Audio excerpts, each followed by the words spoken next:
परवाने को चराग है, बुलबुल को फूल बस, सिद्दीक के लिए है खुदा का रसूल बस। आपको प्रोग्राम हरफराज में खुश आमदीद कहते हैं। मैं हूं जमील फारूकी और मेरे साथ हमेशा की तरह मौजूद हैं जनाब औरिया मकबूल जान साहब।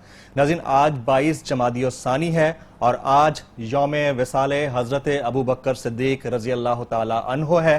प्रोग्राम के पहले हिस्से में इसी पर बातचीत करेंगे औरिया साहब से। औरिया साहब, आपकी शान के मुतालिक आप क्या कहेंगे? देखिए, मुझे तो कुछ नहीं करना। मुझे अल्लामा इकबाल की एक नज़्म है फारसी की। जी, इकबाल के जो चंद हीरो थे ना उसकी किताबों के, हज़रत अबू बकर सिद्दीक हैं, सैयदा फातिमा हैं, हज़रत अली हैं, इमाम हुसैन हैं, अबू ज़र गफ़ारी हैं, उमर इब्न ख़त्ताब हैं, इकबाल के हीरोज़ हैं। उनमें से एक बिलाल हैं जी, उनमें से सैयद सिद्दीक अकबर भी कमाल है। मनशबे सिद्दीक रा दीदम बख्वाब, मैंने रात हजरत सिद्दीक अकबर को ख्वाब में देखा। जी, गुलज़े खाके राह ऊंची दम बख्वाब, वाह, मैंने उनके पाँव से जो खाक उड़ रही थी उसमें से मैंने गुलाब चुने। सुभान अल्लाह। आमन्नास बर मौलाए माँ, ये रसूल अकरम सल्लल्लाहु अलैहि वसल्लम की हदीस उन्होंने इसमें जिक्र की है। आप सल्लल्लाहु अलैहि वसल्लम फरमाया कि तमाम इंसानियत में सबसे ज्यादा एहसानात मेरे ऊपर हजरत अबू बकर सिद्दीक के हैं। सुभान अल्लाह। आमन्नास बर मौलाए माँ, कलीमे अव्वले सीनाए माँ। वो कहते हैं कि मेरे तूर जो थे वो रसूल अकरम सल्लल्लाहु अलैहि वसल्लम हैं, और उस तूर के पहले मुखातिब, पहले कलीम, जैसे हज़रत मूसा कलीम अल्लाह हैं, ऐसे कलीम मोहम्मद सल्लल्लाहु अलैहि वसल्लम जो हैं वो हज़रत अबू बकर सिद्दीक हैं। हिम्मते ऊ किश्ते मिल्लत राचू अब्र, उनकी हिम्मत जो है वो पेरी उम्मत की जो खेती है उसके ऊपर एक बादल की तरह है। सुभान अल्लाह। सानिये इस्लामो गारो बद्रो कब्र, वो रसूल अकरम सल्लम के बाद दूसरे हैं, गार में भी, मैदान बदर में भी और कब्र में भी आपके साथ। गुफ्तमश ए खासाए खासाने इश्क, मैंने उनसे कहा कि ए खासाए खासाने इश्क, इश्क तू सर मतले दीवाने इश्क, तुम मेरे इश्क के दीवान का पहला मिसरा हो। वाह वाह, इतनी खूबसूरत बात है। जी। सैयदना सिद्दीक अकबर रज़ी अल्लाह ताला अन्हु की आज उनके विसाल का दिन है। विसाल के वक्त जब आपका इंतकाल होने लगा तो आपने कहा कि मुझे कफन पहना देना पुराने कपड़ों का, और मुझे गुस्ल देने के बाद सैयदुल अंबिया की दरवाजे के हुजरे के सामने जहाँ आप दफन है वहाँ रख देना और कहना कि गुलाम हाजिर है, अगर दरवाज़ा खुद ब खुद खुल जाए तो मुझे वहाँ दफन कर देना, सुभान अल्लाह, वरना मुझे मुसलमानों के किसी कब्रिस्तान में दफन कर देना। कहते हैं कि दरवाज़ा खुला और ये रिवायात में है, तो कहा हबीब को हबीब से मिला दो, और आज हबीब हबीब के साथ मदफून खाक है। सुभान अल्लाह। नाज़रीन, इसमें कोई शक नहीं है। हमने शान बयान की और औरिया साहब ने उस पर बातचीत की। आज के मेन टॉपिक की बात करते हैं। टॉपिक ये है कि इसमें कोई शक नहीं कि पाकिस्तान सुपर लीग सीजन 1 और सीजन 2 दोनों शानदार तरीके से कराए गए हैं, लेकिन जो स्पॉट फिक्सिंग का मामला था उसने सारे मजे को करकरा कर दिया है और अब पीसीबी और FIA दो बड़े इदारों में ठन गई है। आज के प्रोग्राम में हमारे फॉर्मेट से कंट्रारी हमारे एक इंतहाई मोहतरम गेस्ट हमारे साथ मौजूद हैं, जनाब खालिद महमूद साहब, साबिक चेयरमैन पाकिस्तान क्रिकेट बोर्ड, हमारे साथ मौजूद रहेंगे। उनसे जानते हैं कि टेक्निकली ये स्पॉट फिक्सिंग है क्या। हम तो नाबलद हैं, हमें मालूम नहीं है। खालिद साहब फरमाइएगा, ये है क्या स्पॉट फिक्सिंग बेसिकली? मैं समझता हूँ बहुत ही अच्छा आगाज़ किया आपने अपने प्रोग्राम का, क्योंकि मैंने अक्सर प्राइवेट महफिलों में गुफ्तगू होती सुनी है। लोगों को जुए में और मैच फिक्सिंग और स्पॉट फिक्सिंग में कोई महसूस मैं करता हूँ कि फ़र्क समझ ही नहीं आती। जुआ क्या है क्रिकेट पे या किसी खेल पे, घोड़े दौड़ने पे भी जुआ है, फुटबॉल पे भी जुआ है। मतलब ये है कि आप किसी टीम को बैक करते हैं और आप शर्त लगाते हैं कि जी जीत गए तो मुझे 100 रुपया लगा रहा हूँ, मुझे 300 मिलेंगे, और हार गया तो 100 रुपया। ये जुआ है सर। ये बहुत से दुनिया के मुल्कों में ये कानूनी है, इसकी हैसियत सारे यूरोप में है और कई मुल्कों में है। पाकिस्तान में ये कानूनी नहीं है, तो यहाँ पे जुआ भी ममनू है। लेकिन जो मैच फिक्सिंग और स्पॉट फिक्सिंग है वो एक बड़ा ही घिनौना और शर्मनाक खेल है। वो ये खेल है कि जो बुक मेकर्स होते हैं, जिनका कारोबार है जुआ, शर्तें कबूल करना और उससे पैसे बनाना, अब उनकी कोशिश ये होती है कि ज़्यादा से ज़्यादा लोग शर्त हारे, यानी अगर सारे लोग शर्त जीतने लगे तो वो तो उनका दिवाला निकल जाएगा, कारोबार बंद करना पड़ेगा। तो अब आमतौर पे मजबूत टीम पे लोग शर्त लगाते हैं। बिल्कुल ठीक। जी ठीक है ना। अगर फर्ज कीजिए ऑस्ट्रेलिया क्रिकेट की एक मजबूत टीम है और उसका एक कमजोर टीम से मुकाबला है तो लोग ऑस्ट्रेलिया पे शर्त लगाएंगे। अब उन्होंने पैसा बनाना है, कैसे पैसा बनाएंगे?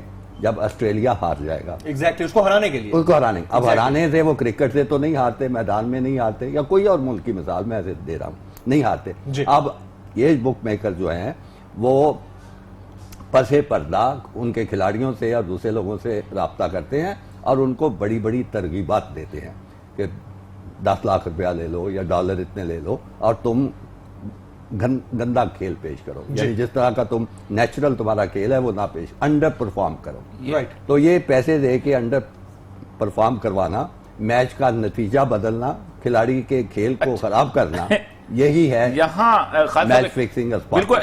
लेकिन मसला ये है, ये काम दुनिया के किसी और मामले में हो तो उसको एक बहुत बदतरीन नाम दिया जाता है कि ये बददयानत है, ये चोर है, ये करप्ट है। यहां ये सॉफ्ट किस्म के लफ्ज इस्तेमाल किए जाते हैं, मैच फिक्सिंग है, फलां है, यानी इसको एक जैसे कहते हैं लपेट के, ये मखमल में लपेट के रखा हुआ है। अच्छा, ये आप इसको इस अंदाज में देखते हैं? नहीं, यकीनन है, ठीक बात कर रहे हैं। इसका नाम स्पॉट फिक्सिंग है, लेकिन टेक्निकली इस घिनौने खेल को कोई नाम तो दिया जाना है ना सर। क्राइम तो है ना। नहीं, इसको यकीनन क्राइम है ये। खालिद साहब, एक बंदा चोरी करते पकड़ा जाता है, आप सीधा जाकर उसको हथकड़ी लगाते हैं, ठीक। एक बंदा आप सीधा जाकर उसको पढ़ के बंद करते हैं, जहां पर नैब आ जाता है, एफआईआर आता है, पुलिस। ये क्राइम है। मतलब अगर जुए की मेज के ऊपर एक बंदा पत्ता बदल दे तो कत्ल हो जाते हैं। जी, हो जाते हैं। यहां तो हीरो बन जाते हैं, अभी तक हीरो हैं। वसीम अकरम, अभी तक आपके जमाने में वो जब आप चेयरमैन थे, वसीम अकरम साहब जो थे, जी वो थे जी। वसीम अकरम का ताना मुझे बहुत जगह मिल चुका है, तो आप भी उसमें शामिल हो जाएं। आपकी पहली बात का मैं जवाब देना चाहूंगा कि देखिए, अगर आप ये कहें कि जो मैच फिक्सिंग या स्पॉट फिक्सिंग कर रहा है, आप उसे कहें कि उसने डाका डाला है, ठीक, तो आम बंदे का ज़हन किधर जाएगा? आम बंदे का ज़हन जाएगा कि वो किसी घर में दाखिल हुआ, उसने दीवार तोड़ी, बंदूक उठाई, घर वालों से लूट लिया। डाके का यही तस्वर है ना। इसी तरह चोरी करने का तस्वर है कि अंदर गया और उसका माल चुरा के ले आए। लिहाजा मजबूरन इस सारे खेल को नाम देने पड़ते हैं। कौम के एतमाद को नहीं लूटते ऐसे लोग? बहुत सब। अब जो भी देखिए, अब जो भी इसको इसमें खराबी निकाले वो सब ठीक निकाल रहे हैं। मैं सिर्फ ये बता रहा हूं कि इसका नाम अगर आप कोई और कर देंगे तो लोगों को समझ नहीं आएगी कि आप क्या क्या रहे हैं। इसलिए स्पॉट फिक्सिंग ही कहना पड़ता है, मैच फिक्सिंग कहना पड़ता है। ये सारे के सारे, ये करप्शन भी है, ये जुर्म भी है, ये डाका भी है, ये सारे के सारे जो हैं ये उसमें इन्वॉल्व होते हैं, सजाएं लेते हैं, फिर एक्सपर्ट के तौर पे हमारे टीवी चैनल में भी बैठे होते हैं।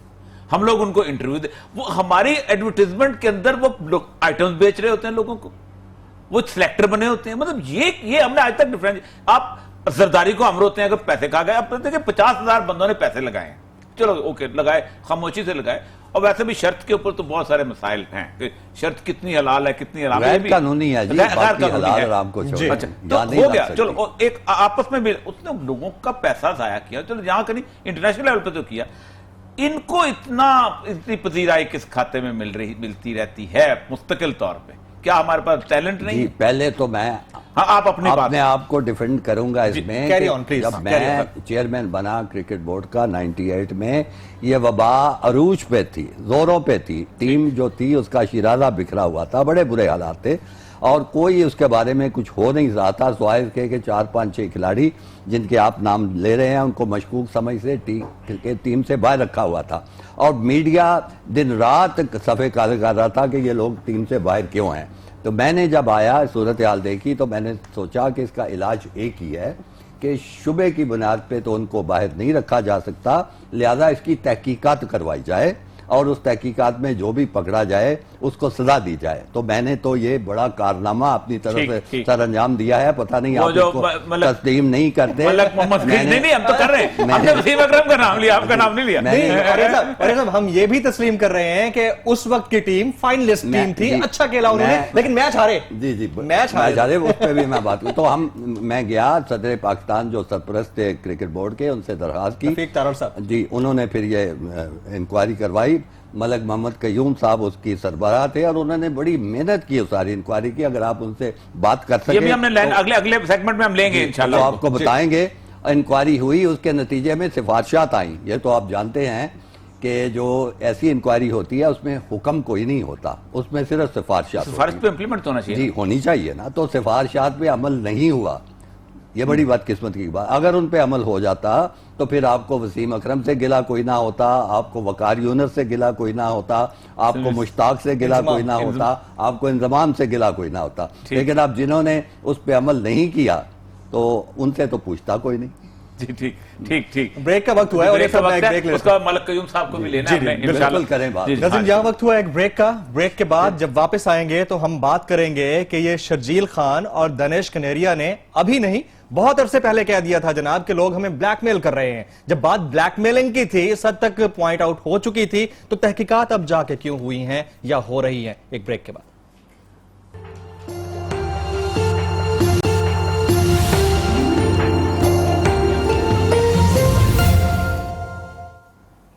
Welcome back. हम बात कर रहे हैं स्पॉट फिक्सिंग की और पीएसएल स्कैंडल की। हमारे खिलाड़ी बदनाम हुए चले जा रहे हैं और पूरे मुल्क की बदनामी हो रही है। अब मामला एफआईए और पीसीबी के दरमियान है और पीएसएल के चेयरमैन चाहते हैं कि ये मामला मजीद आगे ना बढ़े और एफआईए से ये वापस लिया जाए। इस पर हम बातचीत कर रहे हैं। आज हमारे गेस्ट पैनलिस्ट में मौजूद हैं जनाब खालिद महमूद साहब, साबिक चेयरमैन पाकिस्तान क्रिकेट बोर्ड, और अभी टेलीफोन लाइन पर हमें ज्वाइन किया है जनाब जस्टिस रिटायर्ड मलिक मोहम्मद कयूम साहब ने। मलिक कयूम साहब, इस पार्ट को आपसे स्टार्ट करने से पहले ये जानना चाहेंगे कि आपने एक रिपोर्ट तैयार की थी और इंक्वायरी बड़ी अच्छी हुई थी, उसमें क्या सिफारिशात आपकी जानिब से दी गई थी?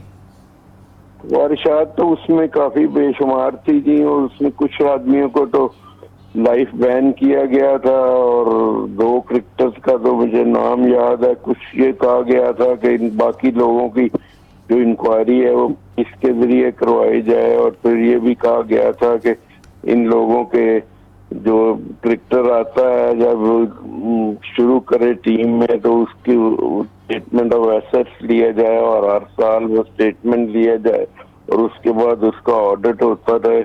इस तरह की और भी काफी बेशुमार, और कुछ लोगों के मतलब कहा था कि इन लोगों को वॉच लिस्ट पे रखे और इनको कोई भी पोजीशन ऑफ इम्पोर्टेंस ना दी जाए। इस तरह की काफी सारी सिफारिशात तो थी। अमल क्यों नहीं हुआ सर उस पर? आपको बेहतर बता सकेंगे। अमल क्यों नहीं हुआ सर उस पर? अमर जी, असल में उस जमाने में जब खालिद महमूद साहब थे तो इन्होंने तो ये चेयरमैन थे, इन्होंने तो बहुत कोऑपरेट किया और इन्होंने उनके बाद ये चले गए तो फिर कोई और आ गए और उन्होंने फिर उसको कोल्ड स्टोरेज में डाल दिया। सैफुर रहमान के भाई आए थे। ये मुझे बताइए मलिक साहब के मसला सारा ये है कि आपकी अगर सिफारिशात पे अमल हो जाता उस वक्त जो आप बता रहे हैं, तो ये जितने लोगों का नाम ले रहे हैं आप, ये तो आज दोबारा फिर वैसे ही जैसे दूध के धुले हुए नजर आ रहे हैं। तो इसीलिए दूध के धुले नजर आ रहे हैं ना जी, तो इसीलिए गन जो है सरफेस पे आना शुरू हो गया ना। अच्छा, इसलिए आपसे बयान मंसूब है कि थोड़ा सा कि आपने वसीम अकरम के बारे में कहा था कि मुझे थोड़ी सी उसके बारे में सॉफ्ट कॉर्नर था कि मैं उसको हीरो समझता था।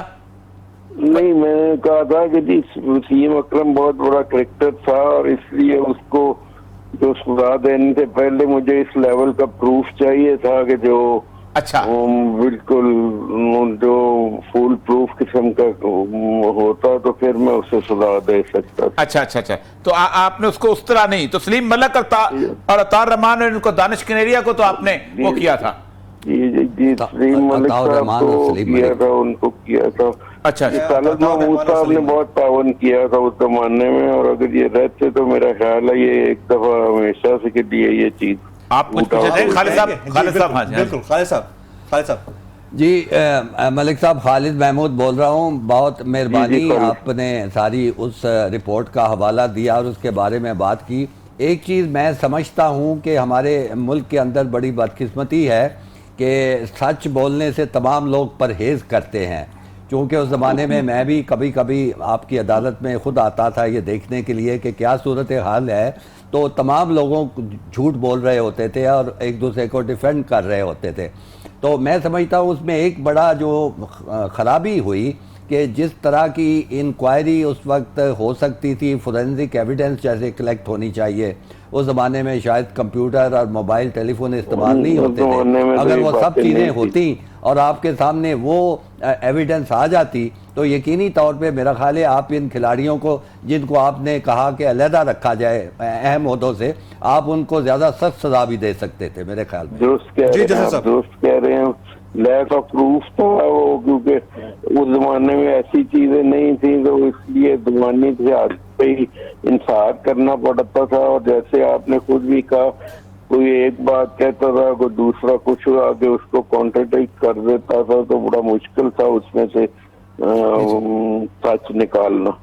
मलिक साहब, एक बात है, चूंकि आप एक बहुत बड़ा लीगल माइंड है पाकिस्तान का, और एक बहस बड़ी जबरदस्त चल रही है कि दीज आर क्रिमिनल ऑफेंसेस, क्योंकि जाहिर बात है ये कुछ नॉर्मल जुआ तो नहीं, ये तो चीटिंग है बहुत बड़ी।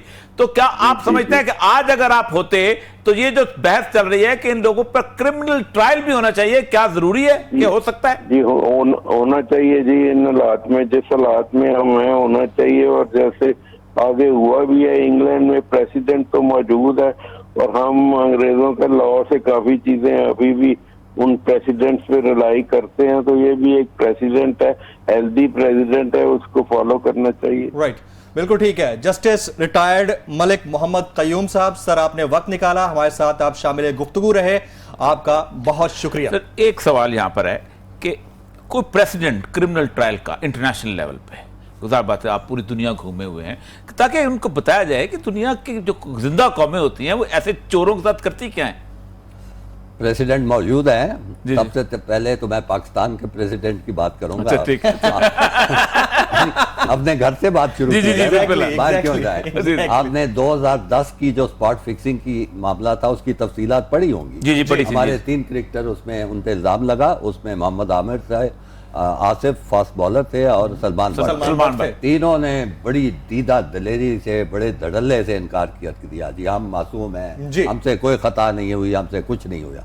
अब वो इंग्लैंड है, वो उनकी जरा पुलिस जो है वो कुछ अजीब नौयत की पुलिस है। जी, जी, सुनती नहीं किसी की, तुम्हारे से नहीं मानते, किसी की सुनती ना नहीं, किसी एमएनए की, ना किसी एमपीए की, ना किसी। बड़े नकम्मे से लोग हैं, उनको समझ ही नहीं कि रख रखाव क्या होता सही है। है। तो स्कॉटलैंड यार्ड ने फिर सारी तफ्तीश की, उन्होंने इनके मोबाइल टेलीफोन सारे देखे, जिन जो मैसेजेस खत्म हो गए हुए थे उनको रिट्रीव किया, सारे निकाले, कंप्यूटर इनके देखे, वहां से चीजें ली, और इस तरह का फुल प्रूफ केस बना के अदालत के सामने आपने प्रेसिडेंट की बात की है, आपकी बात को मैंने काटा है, उसके लिए माजरत चाहूंगा, लेकिन सजाएं 5 साल 7 साल। मुझे ये बताएं कि मोहम्मद आमिर की दोबारा से इंटरनेशनल टीम में वापसी, क्या इसने स्पॉट फिक्सिंग के मामले को मजीद बढ़ावा या हवा नहीं दिया या तकवीयत नहीं दी? शह मिलती है जो इसके बाद में आने वाले हैं कि ठीक है 4-5 साल वो ख्वार हुआ है लेकिन वापस आ गया है, कोई मुस्तकिल नुकसान तो उसको नहीं हुआ, तो यकीनन शह मिलती है।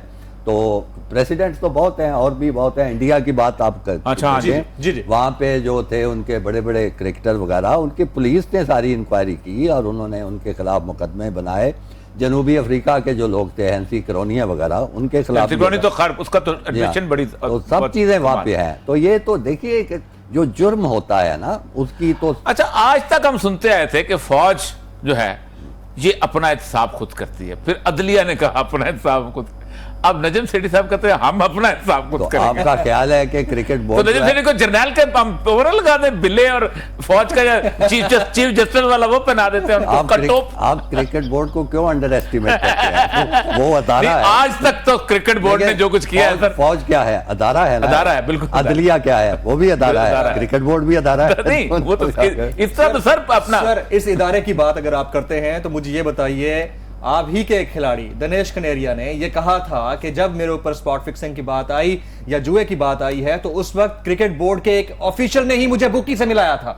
जब बात ये आती है तो फिर इदारे की क्रेडिबिलिटी कहां रहती है? जी, अदारे की क्रेडिबिलिटी कोई नहीं रहती, लेकिन इन्होंने बड़ा दिलचस्प मसला छेड़ा है कि पहले सिर्फ अदलिया कहती थी कि हम अपना एहतसाब खुद करेंगे, फौज कहती थी, अब क्रिकेट बोर्ड भी कह रहा है। बात संजीदगी से अगर इसको सोचा जाए तो बड़ा अजीब व गरीब ये मौक़िफ़ है, गैर मंतकी मौक़िफ़ है। बात यह है कि अगर सिर्फ क्रिकेट के मामलात हों तो फिर वो ठीक कहते हैं कि ये क्रिकेट के मामलात हम देखेंगे, लेकिन ये है जिसको आप डाका भी कह रहे हैं, जिसको आप चोरी भी कह रहे हैं, ये एक जुर्म है जब जुर्म सरजद हो तो जो ऑर्गेनाइजेशन या जो इदारा उस जुर्म के साथ मुताल्लिक है वही करेगा। सर, मैं अर्ज करूं, मैं आपको एक मिसाल देता हूँ। ये कहते हैं कि हम तहकीकात, जी, मैं आपको मिसाल देता हूँ। फर्ज कीजिए एक क्रिकेट का मैच हो रहा है, ड्रेसिंग रूम में दो खिलाड़ी आपस में लड़ पड़ते हैं, उस लड़ाई संगीन हो जाती है, उसको शदीद नुकसान पहुंचता है, वो टांग टूट जाती है, बाजू टूट जाता है, जान से भी जा सकता है, तो क्या उस वक्त क्रिकेट बोर्ड कहेगा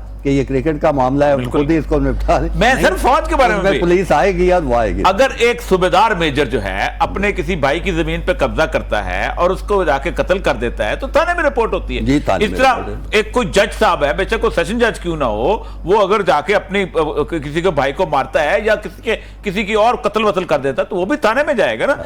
तो ये जुर्म उससे कम तो नहीं है।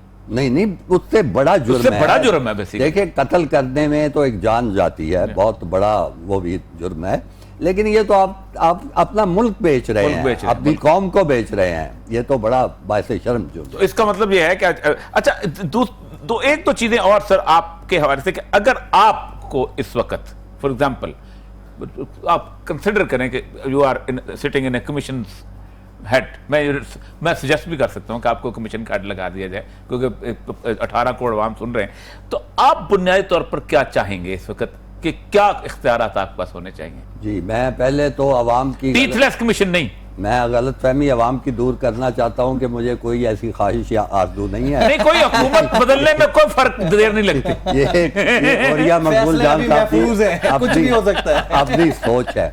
दूसरी बात यह है कि आप पूछ रहे हैं कि उनके पास क्या इख्तियार होना चाहिए। कमीशन जो है, जो भी आप उसको इख्तियार दे दें, वो उस जुर्म की सज़ा फिर भी नहीं दे सकता। क्या कमीशन ये सिफारिश कर सकता है या हुक्म दे सकता है कि इस बंदे को जेल में डाल दिया जाए?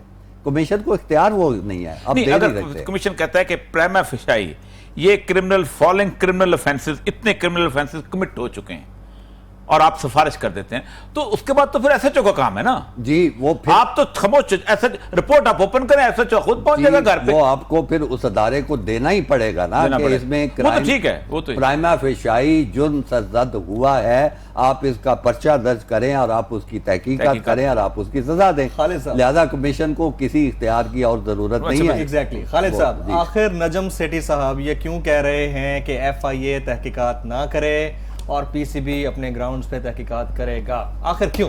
मुझे देखिए, बिल्कुल ये मैं समझने से कासिर हूँ जी। आपने कई लोगों के बयानात पढ़े होंगे, अब्दुल कादिर मसलन बहुत पेश हैं और दूसरे लोग पेश हैं, वो ये सवाल उठा रहे हैं कि क्यों ऐसी बात है।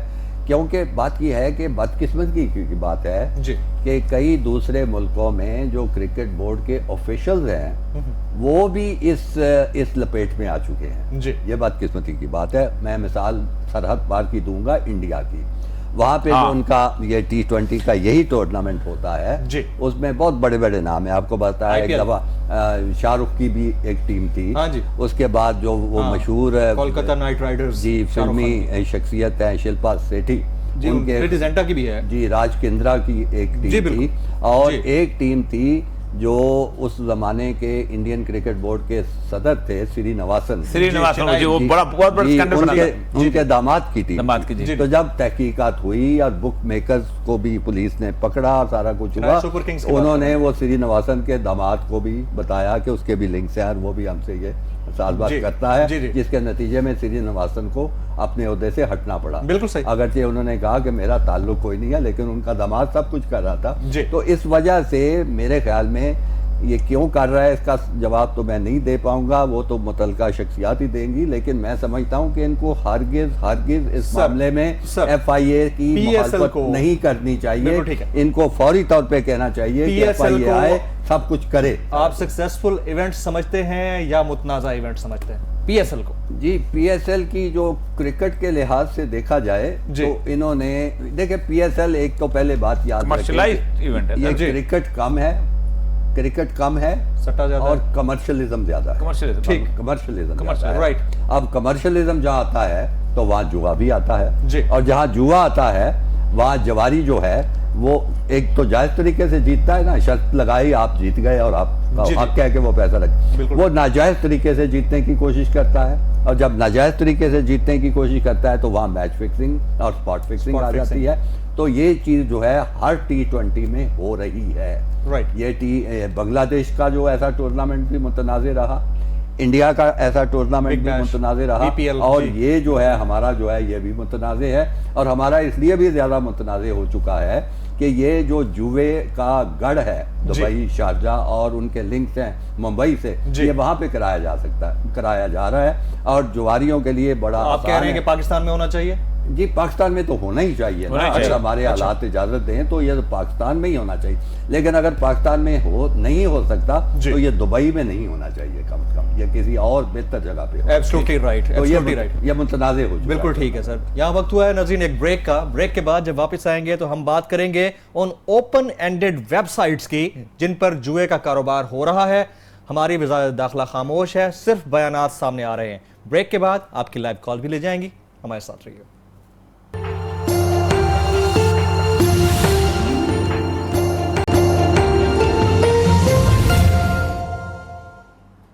वेलकम बैक नाज़रीन, हम बात कर रहे हैं स्पॉट फिक्सिंग की, और ये बात जरूर करेंगे कि जो वेबसाइट्स हैं बुकीज की वो काम कर रही हैं, ओपन एंडेडली काम कर रही हैं, और उनको मॉनिटर करने के बावजूद भी वज़ारत दाखिला की जानिब से इनिशिएटिव कोई नहीं लिया जाता। खालिद महमूद साहब हमारे साथ मौजूद हैं, औरिया साहब भी हमारे साथ मौजूद हैं। खालिद साहब, क्यों वज़ारत दाखिला की जानिब से इनिशिएटिव नहीं लिया जाता और पकड़ा जाता है ऐसे बुकीज को जो ओपन एंडेडली वेबसाइट चला रहे हैं? जी, आप ये सवाल आपने मेरा ख्याल है इस चैनल में पहली दफा उठाया है। मैं तो कह के थक चुका हूँ कि जब भी ये मसला सामने आता है, पता लगता है जी फलाना खिलाड़ी पकड़ लिया, फलाना खिलाड़ी मुझे आप बताइए कि जो खिलाड़ी मैच फिक्सिंग करते हैं उनसे कोई मैच फिक्स करवाने वाला भी तो है ना। एग्जैक्टली। क्या ताली कभी एक हाथ से बच सकती है? अब ये जो खिलाड़ी पकड़े गए हैं, शर्जील और लतीफ, खालिद लतीफ वगैरह, इनके साथ दो और नाम आए थे। एक नाम आया था मोहम्मद यूसुफ नाम खिलाड़ियों, मोहम्मद यूसुफ जिसने मुलाकात की। जी बिल्कुल। एक गैर मुल्की का नाम आया था। मैं ये वजारत दाखिला से पूछता हूँ, मैं ये क्रिकेट बोर्ड से पूछता हूँ कि वो किधर गए हैं सारे के सारे? वो कहीं लीड तो नहीं देते सारे उस चीज को बड़े बड़े लोगों तक? क्योंकि ज्यादा बुकी सारे वो हैं कि जो बड़े पॉलिटिकली बड़े वेल एंट्रेंस्ड, बहुत ताकतवर लोग, बहुत ताकतवर। किसी के पीछे 5 MN है तो किसी के पीछे 15 MN है। मैं बड़ा खुश हूँ कि आपने ये नुक्ता उठाया है। तो अब ये पूछा जाए, आप अपने चैनल से, अपने इस तवज्जुह से आप पूछें वज़ारत दाखिला से कि वो किधर गए हैं। नहीं, वज़ारत दाखिला के हमारे जो इंसार साहब जो हैं बड़के बड़ी मारते हैं बहुत। अच्छा, फिर जैसे उनकी बड़कों मदर शाह के बाद दूसरा करैक्टर है पाकिस्तान में। अच्छा, फिर दूसरा इन्होंने जो बात की है कि यहाँ पे गली गली में, मोहल्ले में, शहरों में वो बुक्स खुली हुई हैं, लोग जाते हैं, जुआ लगा रहे हैं। वज़ारत दाखिला से पूछे कि क्या यहाँ जुआ लगाना जायज है? अच्छा, आम बंदा ताश खेल रहा हो ना, तो आम बंदा ताश खेल रहा हो तो उठा के उसको ले जाते पुलिस वाला, फौरन पकड़ लेते हैं। लाइव कॉल्स दाखिला किधर है इन सारे? Sir with your permission live calls हम लेना शुरू कर रहे हैं। पहले कॉलर को शामिल गुफ्तगू करते हैं। अस्सलाम वालेकुम जी, कौन कहाँ से? अस्सलाम वालेकुम। वालेकुम अस्सलाम जी, मुझे आप थोड़ी कम आ रही है जी, आप अपना नाम बताइए, सवाल कीजिएगा। हाँ जी, मेरा नाम फाइका सलमान है, और कल जो पंजाब यूनिवर्सिटी में हुआ उधर मैं जो वहाँ पे जो फसाद हुआ, वहाँ पे सब कुछ हुआ, वहाँ मैं डॉक्टर समिया काजी के साथ मौजूद थी। शायद आपने मेरा सोशल मीडिया पर भी जिक्र सुना हो। जी, तो मेरी मुलाकात हुई थी जी, मैंने कल बात भी की थी इस पे जी। हाँ जी बीबी, आप बोलिएगा, सवाल कीजिएगा। हाँ जी, मैं चाहूंगी कि मैं थोड़ी सी बैकग्राउंड बताऊं, वो बात जो मैं पहले नहीं बता रही हूँ, तो मुझे थोड़ा सा क्या टाइम दिए? आप बता दें जल्दी, टाइम थोड़ा बता दें, फिर हम उसके बाद लंबी बात कर लेंगे। बताइए जी। जो शक है मैं बैकग्राउंड बताऊंगी आपको कि वहाँ क्या मैंने देखा। वहाँ पे मुझे तो कहीं कोई साजिश तो तैयार नहीं होगी।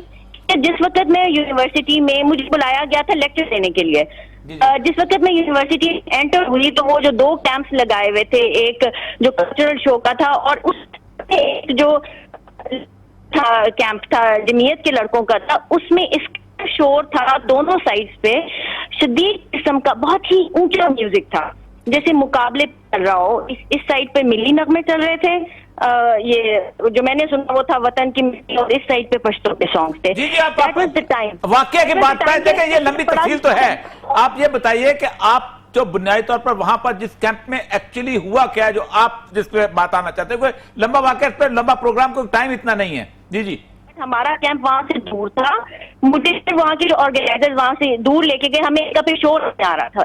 दैट वाज मैंने आपको बताया कि यहाँ पे मुझे लगता है कि कोई गड़बड़ होने वाली है। एनीवे हमारा कैंप बड़े पूरा मंची जगह पे था, फिर वहाँ पे मेरा लेक्चर था, डॉक्टर साहब का लेक्चर था और बच्चियों के कुछ सेलिब्रेशन। वाकये की तफसील बताएं आप अपने इसमें क्या हुआ क्या एक्चुअली। जी मैं बता रही हूँ कि जब हम पर अटैक हुआ, पीछे से ये लड़के आए, उन्होंने पहले तो दरवाजे के ऊपर जो भी उन्होंने एंट्रेंस लगाया था वो तोड़ा, फिर वो अंदर आ गए।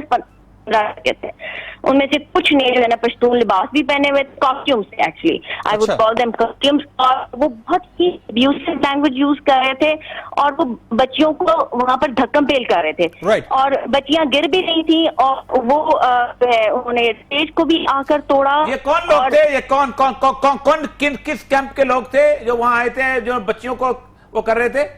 देखिए मैं ये नहीं जानती हूँ कि मैंने आपको बताया कि ये लोग बहुत बुरा शाउट कर रहे थे और ये लोग कह रहे निकलो निकलो। मैंने आपको बताया कि कुछ लोगों ने वहां पर, कुछ लड़कों ने, जो 10-15 में से कुछ लड़के थे जिन्होंने कुछ कॉस्ट्यूम्स पहने हुए थे। कॉस्ट्यूम्स पहने थे, ठीक है, अपने आप को छुपाया हुआ था। ये बात ये मुझे याद आ गया, ये मैं सुबह पता भी किया था इस रिपोर्ट के, मतलब हमारा मीडिया इस वक्त इसको रिपोर्ट नहीं कर रहा। बुनियादी तौर पर हुआ ये है कि ये तो दोनों जमीयत की आपस में हो रहा था, औरतों का एक यौम हिजाब का फंक्शन था। जी हाँ, ये जिस दिन उनकी लड़ाई शुरू हुई है तो ये पश्तून जो थे, ये जो वो कल्चरल डे मना, ये इन्होंने जाके उस औरतों के कैंप पे हमला किया। कोई लिबरल माशरा, जमीयत तो चलो जो करती है, आप उस पर मलामत करते हैं, हम भी कहते हैं कि उनके अंदर एक चीज आ गई थी, लेकिन ये औरतों पे किसी को शर्म नहीं आई बात करते हुए कि यार एक पूरे का पूरा क्राउड वहां जाके हमलावर हो गया। बहुत गलत है। हाँ, चलो हम बात करेंगे, एक बार रिपोर्ट आ जाए तफ्तीश। अस्सलाम वालेकुम जी, कौन कहां से?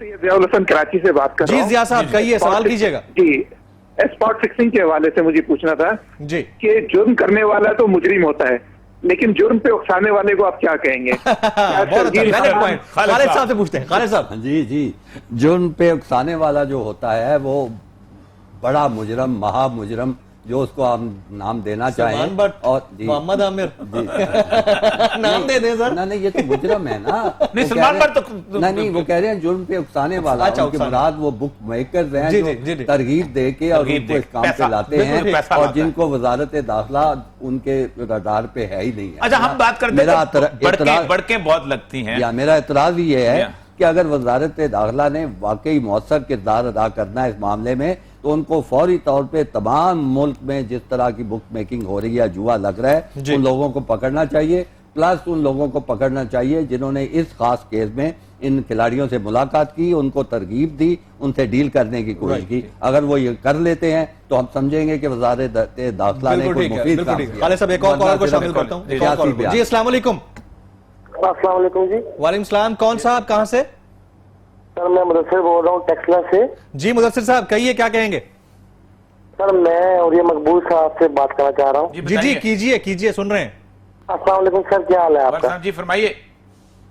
सर मैं आपका बहुत बड़ा फैन हूँ। सर मुझे ये कल मैं थोड़ा सा तो आपको सुन रहा था प्रोग्राम ब्लास्फेमी लॉ के बारे में। जी पूछे। मैं आपसे रहनुमाई चाहता हूँ। जी बताइए, पूछे। हाँ जी मैं आपसे रहनुमाई चाहता हूँ कि कुरान पाक में, खालिस कुरान पाक से आप बताएं कि ब्लास्फेमी लॉ के बारे में कुरान क्या कहता है। बिल्कुल ठीक है, बहुत शुक्रिया मुदस्सिर साहब, आपने कॉल पहली बात तो यह है कि कुरान पाक रसूल अकरम सल्लल्लाहु अलैहि वसल्लम के बारे में कहता है कि आपको वो अपनी माँ, बहन, बाप, अजीज, रिश्तेदार, इन सबसे ज्यादा आपको वो महबूब हों। सुभान अल्लाह। आप मकाम ये देता है। जी। आपका ईमान कामिल नहीं होता। राइट। अब आप देख लें, अगर आपकी मां को कोई गाली दे तो आप क्या कर सकते, क्या करते हैं? आपके बाप को कोई गाली दे तो आप क्या करते हैं? आपकी बहन को कोई गाली दे, राह चलते हुए आपका क्या रवैया होता है?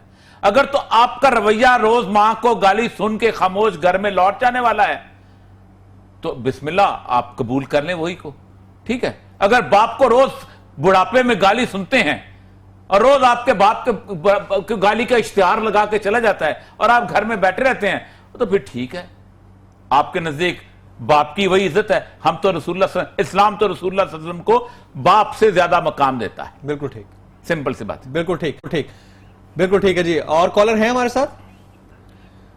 जी। और ये साहब आप कुछ सवाल करना चाहेंगे? वो अभी उसमें डिस्कस कर रहे थे कि एक एजाज भट्ट साहब होते थे, बहुत बड़ा क्रैक, जिसके बारे में बहुत ज्यादा लोग, बड़े बड़े लतीफे लोगों ने बनाए हुए हैं खाने पीने के दूसरे तीसरे। उनकी और अफरीदी की एक लड़ाई हुई थी बड़ी सख्त किस्म की, अजीब बकरी। वो कोई आपको अंदाजा है क्या है वर्ल्ड कप के बाद जो जिसका कोई नतीजा नहीं निकला था? देखिए, मैं एजाज भट्ट साहब से कई साल पहले पाकिस्तान क्रिकेट बोर्ड का चेयरमैन रह चुका हूं। एक मरम्मत और हया का रिश्ता होता है, इसलिए मैं उनकी लड़ाई के बारे में तफसीलात। सच्चाई तो आश्कार करनी चाहिए ना।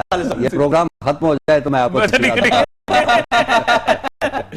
Sir, final question, spot fixing के मामले का कोई हल है भी या नहीं इस कौम को बेहतर से बेहतर कौम बनाने के लिए? बिल्कुल हल है। अगर हल ना भी हो तो फिर भी आपको हल निकालना पड़ेगा। ये तो बात ऐसी नहीं है कि आप कहेंगे जी हम कुछ नहीं कर सकते, और हल 5-6 फटाफट मैं बुलेट पॉइंट की शक्ल में जल्दी प्लीज। सबसे पहले जब खिलाड़ी आए उनका तमाम रिकॉर्ड क्रिकेट बोर्ड के पास होना चाहिए। राइट। क्या है, इनके रिश्तेदारों के पास क्या है, इनकी हैसियत क्या है। ठीक है। उसके बाद जो भी उनकी आमदनी आती जाए उसको रिलेट करते जाएं और आपको पता चल जाएगा किसकी आमदनी में ऐसा इजाफा हो रहा है जिसकी कोई एक्सप्लेनेशन नहीं। राइट। फिर आप उस पर फोकस करें। राइट। नंबर 2, ये नेटवर्क जो है इसको आप तोड़ें, जो मैं बार बार कह चुका हूं कि सिर्फ खिलाड़ियों पे तवज्जो ना दें। जो bullet points have been come, लेकिन टाइम बहुत कम है। बहुत शुक्रिया जनाब खालिद महमूद साहब, साबिक चेयरमैन पाकिस्तान क्रिकेट बोर्ड, आप हमारे साथ मौजूद रहे। जनाब औरिया मकबूल जान साहब, हमारे प्रोग्राम के चांद, हमारे साथ मौजूद रहे। नाज़रीन, अगर आप फीडबैक देना चाहें तो फेसबुक और ट्विटर पर हमें ज्वाइन कर सकते हैं। जमील फारूकी और औरिया मकबूल जान को इजाज़त दीजिएगा।